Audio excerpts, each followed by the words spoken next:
My son stood up in front of 200 people, held a microphone in his hand, looked straight at me, and said the word, embarrassment. Not under his breath. Not as a joke. Out loud into a microphone with his new wife's family laughing beside him. What none of them knew was that I had the deed to the house they were all standing in. And by the end of that night, that piece of paper was going to matter a lot more than his toast. If you're the kind of person who ends up paying for everything and getting thanked for nothing, stay with me, because I think you'll understand exactly how this felt. And if this is your first time here, I tell a story like this every week. Quiet, real, no shouting, just people finally seeing the truth. Feel free to subscribe if that's something you'd like more of, and tell me in the comments where you're watching from tonight. I always like knowing who's out there listening. My name is Diane. I'm 61 years old, and for almost 30 years, I raised my son Ryan by myself in a small house outside Dayton, Ohio. His father left when Ryan was 4, and after that, it was just the two of us. I worked 2 jobs for most of his childhood days at a dental office doing billing and 3 nights a week cleaning offices downtown after they closed. I never told him about the second job until he was in high school. I didn't want him to feel like a burden. I wanted him to feel like a kid. I was the one who showed up to every parent-teacher conference. I was the one who sat in the bleachers at every baseball game, even the away games 2 hours out, even in the rain. When Ryan got into college, the first person in our family to go, I sold my late mother's jewelry and took a second mortgage on the house so he wouldn't graduate with debt hanging over him.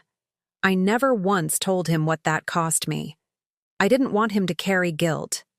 I wanted him to carry opportunity. I want to be clear about something before I go further. I'm not telling you this so you'll feel sorry for me. I liked my life. I liked the smell of coffee at 5 in the morning before my first shift. I liked the quiet drive home after the office closed downtown, the streets empty, the radio low. I liked coming home to a boy doing homework at the kitchen table with the television turned down so it wouldn't disturb me. There is a real happiness in doing hard things for someone you love, and for most of Ryan's childhood, I had plenty of it. He was a good kid, polite to teachers, gentle with our old dog, the kind of boy who learned the names of waitresses and used them. I want you to hold on to that picture because it matters for what comes later. This isn't a story about a boy who was always cruel. It's a story about what happens when someone slowly starts borrowing another family's opinion of the people who raised him. There were a few small things over the years that I noticed, but let go. Little moments I didn't want to examine too closely, because examining them would have meant admitting something I wasn't ready to admit. Like the way Ryan started introducing me differently once he began dating Vanessa. At first I was my mom. Then somewhere in that first year I became my mother, said a little flatter, a little more formal, like a fact he was reciting instead of a person he loved. Vanessa came from real money, the kind with a family name on a hospital wing 2 towns over. Her father owned a chain of orthodontic practices across 3 states. Her mother sat on the board of a private school that charged more per semester than I earned in half a year at the dental office. I don't hold that against Vanessa herself. Plenty of people grow up comfortable and still turn out kind. But I noticed early on the particular way her family talked about people who worked with their hands or answered phones for a living. Not cruel exactly. Something quieter than cruel. Amused. As if people like me were a category to be tolerated at holiday dinners rather than actual people with actual lives behind them. The first time I met her parents at a restaurant, Ryan chose because he said it was nice, but not too nice. Vanessa's mother asked me very sweetly what I did before retiring. I told her I hadn't retired, I was still working the front desk 3 days a week. She smiled in a way that didn't quite reach her eyes and said, "Oh, how nice staying busy the way you'd praise a child's drawing." Ryan didn't correct her. He didn't say anything at all. He just steered the conversation toward the wine list, and I remember sitting there thinking that silence had said more than any sentence could have. Then there was the dinner about 8 months before the wedding, where Vanessa's parents hosted everyone at their country club. Her father made a toast about families who understand the value of legacy, and I noticed Ryan glance at me right before he said it like he was bracing for something. I didn't understand what not then. I remember driving home afterward with that low, uneasy feeling you get when something is wrong before you have any proof of it, yet the same feeling I used to get at the office right before an insurance claim came back denied. Instinct always seems to arrive a little ahead of the evidence, and there was the paperwork. About 4 months before the wedding, Ryan asked me to sign something he called just a formality related to the house. The same house I still owned, outright the one I'd raised him in. The one with my late husband's name still on some of the original documents from decades ago. He said a lawyer friend of Vanessa's family had drawn it up to simplify things before the wedding in case anything ever happened to me. I remember holding that paper in my hands at my kitchen table and feeling something in my stomach that I couldn't name. I didn't sign it. I told him I wanted my own lawyer to look at it first. He seemed annoyed, more annoyed than the situation called for, and I filed that feeling away without knowing yet that I'd need it later. The wedding was in June at a vineyard about 40 minutes outside the city, the kind of place with white string lights and a stone patio that costs more per hour than most people make in a month. Vanessa's family had paid for most of it, which Ryan reminded me of more than once in the weeks leading up to it, always in a tone that felt like he was preparing me for something. I didn't know what that something was until I was standing in the reception tent in the blue dress I'd bought specifically for that day watching my son take the microphone from the DJ. I remember exactly where I was sitting, table 14 near the back, close enough to the bar, that I could hear the ice machine cycling every few minutes far enough from the head table that I'd need to raise my voice if I wanted to be heard by anyone in Ryan's wedding party. I noticed the seating chart when I first arrived and told myself it didn't mean anything. Weddings are logistics. Not everything is a message. I believed that for about 4 more hours. He thanked Vanessa's parents first, calling her father the most generous man I've ever met, which drew warm applause from their side of the tent. That was fine, normal, even expected on a night that belonged mostly to them. He thanked his groomsmen, made a joke about a bachelor party story that got a genuine laugh. The kind of laugh that made me smile too, because for one moment, he sounded like my son again. Then he paused. He looked out over the crowd, scanning tables, and I watched him find me, not glance toward me. Find me the way you find something you've rehearsed finding. And he said, "And I want to thank my mom, too. She worked really hard to give me what she could, even if some of that meant, some rougher years growing up. I used to be embarrassed telling people what she did for work. But hey, we made it out." The tent went quiet for half a second, the particular quiet of 200 people deciding all at once how to react. Then the table of Vanessa's relatives laughed. Not everyone. Maybe 15 people, 20 at most. But enough. Enough that the sound carried clean across the tent over the string lights and the white folding chairs, and 30 years I had spent making sure he never once felt like a burden. I saw Vanessa's mother lean toward her sister and say something behind her hand, still smiling. I saw my own sister 2 tables over go completely still, her fork frozen halfway to her plate. I want you to understand something. I did not stand up. I did not cry in front of 200 people. I smiled because that is what 30 years of quiet practice teaches a woman to do, and I clapped along with everyone else because the alternative was giving them a scene, and I was not going to be the scene at my own son's wedding. But something in me went very quiet and very still that night, underneath the smile, underneath the applause. Not sad quiet, deciding quiet. The kind of quiet that starts making a list before the conscious mind has even agreed to it. If you've ever had to smile through something like that, sit in a room and clap for the very people who just humiliated you, I want to know. Tell me in the comments what you did in that moment, because I think more of us have been there than we admit. And if you're enjoying this story so far, hit like before we keep going, because it helps this channel reach more people like you. The next morning, I didn't call Ryan. I didn't send an angry text. I made coffee, sat at my kitchen table, and I pulled out that folder, the one with the paperwork he'd asked me to sign 4 months earlier, the one I never returned to him. I read it properly this time, slowly, with my glasses on and a legal pad next to me, the way I used to review invoices at the dental office when something didn't add up. It wasn't a formality. It was a limited power of attorney over the property combined with a quitclaim provision that would have transferred partial ownership of the house, my house, the one with no mortgage left on it, worth close to $340,000, into a trust that named Ryan and Vanessa as co-trustees. Not me. I was listed only as beneficiary during lifetime, which sounds generous until you understand what it actually means. I would have had the right to live there, but no right to sell it, refinance it, or leave it to anyone of my choosing without their approval. My own house, my own name on the original deed since 1994, reduced to a lifetime lease I didn't ask for. I called my late husband's cousin Marlene, who spent 31 years as a paralegal before she retired, and I read her the document line by line over the phone, word for word, section by section, the way she taught me to read anything important years ago. She went quiet for a moment, and then she said something I'll never forget. "Diane, this isn't a wedding gift for you. This is an exit plan for them."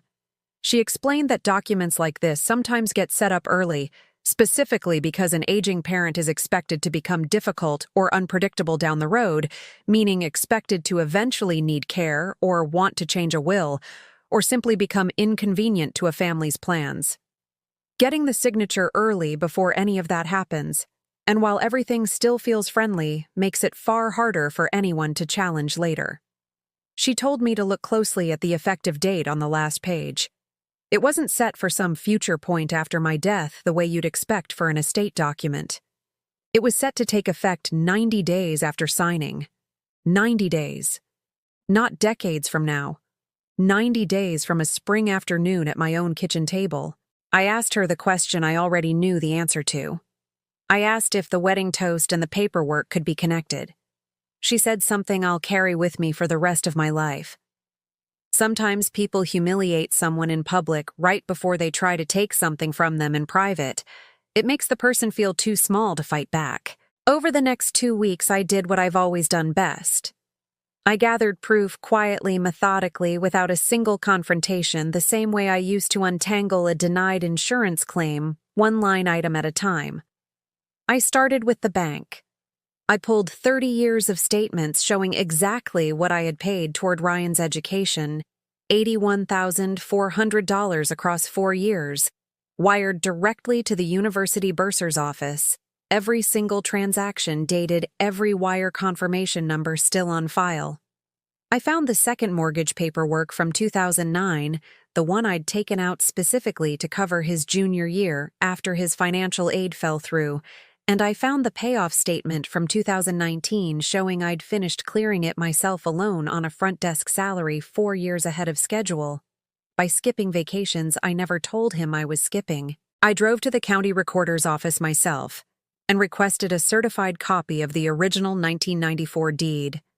There it was, exactly as I remembered my name and my late husband's name notarized, filed, nothing informal or ambiguous about it. 30 years of continuous unbroken ownership in plain black ink. Then I found the piece that changed everything. My own sister had accidentally forwarded me an email thread she'd been CC'd on without realizing I was included a chain between Vanessa's father and his estate attorney dated 6 weeks before the wedding invitations went out. In it, Vanessa's father referred to me in writing as the mother-in-law situation and recommended getting the paperwork signed before she gets any more set in her ways about the house. Set in her ways? About my own house. The one I'd paid off alone while she was still in grade school.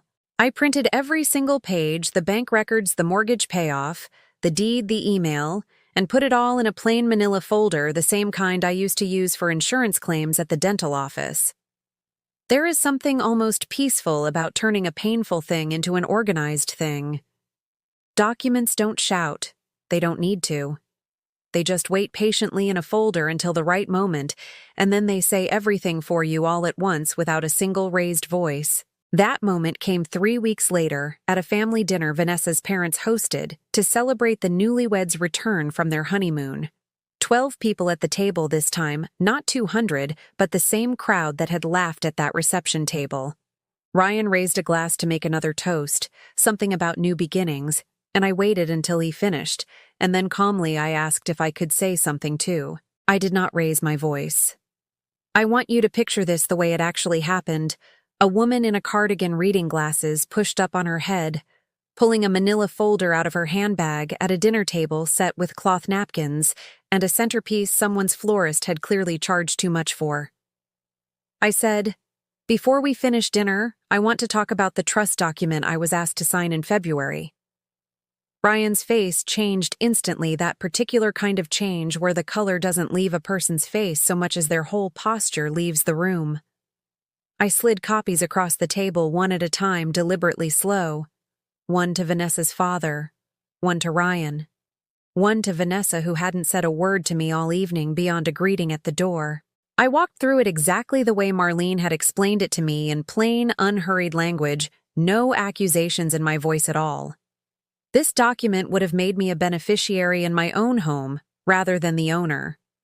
The effective date was 90 days after signing, not after my death. I let that sit in the air for a moment. Then I set down the tuition records one page at a time, the wire confirmations still visible in the corner. Then the mortgage payoff statement from 2019. Then, last, the forwarded email with the phrase "the mother-in-law situation" highlighted in yellow marker, the kind I used to use to flag denied insurance claims. Vanessa's father picked it up first, read it, and set it back down with the practiced calm of a man used to being believed without question. He said the email had been taken out of context. I asked, still calm, still, even what context would make that phrase appropriate? Nobody answered. Vanessa's mother reached for her wine glass and didn't drink from it. Ryan didn't defend the toast, and he didn't defend the paperwork. He picked up the manila folder like it might explain itself if he held it long enough, and for the first time in months I watched him actually look ashamed, not performing shame for an audience the way he'd performed gratitude at his own wedding, but the real kind, the kind that shows up in a person's shoulders and their eyes before it ever makes it to their mouth. "Mom," he finally said quietly. I didn't know they were going to word it like that. I told him gently but plainly that not knowing the wording doesn't undo signing his name to intent. Vanessa's father tried once more, said something about how these documents were standard for protecting aging parents, and I looked at him and said the only sharp thing I allowed myself the entire evening. I've protected myself for 30 years without anyone's help. I don't need protecting from my own house. I told them one more thing before I left that table. I told them that the house would remain in my name fully with no trust, no co-trustees, and no power of attorney, and that any future decisions about it would be made by me with my own attorney when I decided to make them. I told Ryan I loved him because I did and still do, but that love doesn't mean access to everything I've built, especially not access earned through a joke at my expense in front of 200 strangers. Then I stood up, thanked them for dinner, and drove myself home. It's been 8 months now. I won't tell you it all worked out perfectly because that wouldn't be honest, and I promised myself a long time ago that I'd only ever tell you the truth on this channel. Ryan and I talk, but not the way we used to. There's a carefulness between us now, a kind of politeness that wasn't there when he was small, and would run to the door when I got home from a shift. He apologized once over the phone about 6 weeks after that dinner. A real apology. No excuses folded into it. No, but you have to understand. I believe he meant it. I also believe meaning something and undoing it are two very different things, and I've stopped expecting the second one just because I got the first. Vanessa and I have barely spoken since that dinner. I sent her a card on her birthday in the fall, and she thanked me for it in a short text, polite and empty, the kind you'd send a coworker. I've made peace mostly with the idea that we may never be close, and some days that peace is easier to hold than others. Her parents sent a lawyer's letter about 2 months after the dinner clarifying that the trust document had been voluntarily withdrawn by mutual agreement, which made me laugh out loud alone in my kitchen, because there had been no mutual agreement. There had only been a folder full of proof and a room full of people with nothing left to say. Nothing about that document was ever moving forward regardless of what letter they mailed me on official stationery. I still have my house. My name is still on it exactly where it's belonged since 1994, with no trust, no co-trustee, and no 90-day clock running quietly in the background of my own life. I redid the kitchen this spring. New counters, new cabinet pulls a backsplash. I picked out myself on a Tuesday afternoon, with nobody to consult and nobody to convince. It's a small thing, I know, choosing tile. But there was something in doing it entirely on my own terms in a house that is entirely still mine that felt like its own quiet kind of ending. Ryan came by 2 weeks ago, saw the new kitchen, and told me it looked beautiful. I told him thank you. It was a short visit. It was also, I think, a beginning of some kind, even if I'm not yet sure what kind. If there's one thing I'd want you to take from this, it's simple. The people who are most sure you'll never check the paperwork are usually the ones counting on it the most. A microphone at a wedding can make a woman look small for exactly as long as it takes to hand it back to the DJ. A folder full of proof laid out calmly across a dinner table lasts a lot longer than that. Quiet doesn't mean weak. It just means you're paying attention and you're waiting for the moment when the truth will do more good than the shouting ever could. Would you have stayed quiet at that reception, or would you have said something right there at the table? I'd really love to know. Tell me in the comments. And if you know someone who's always the one who pays the one who gets thanked with a joke instead of gratitude, send them this story. They might need to hear it today. I share a story like this every single week, so if you'd like to hear the next one, go ahead and subscribe. I'll see you in the next story.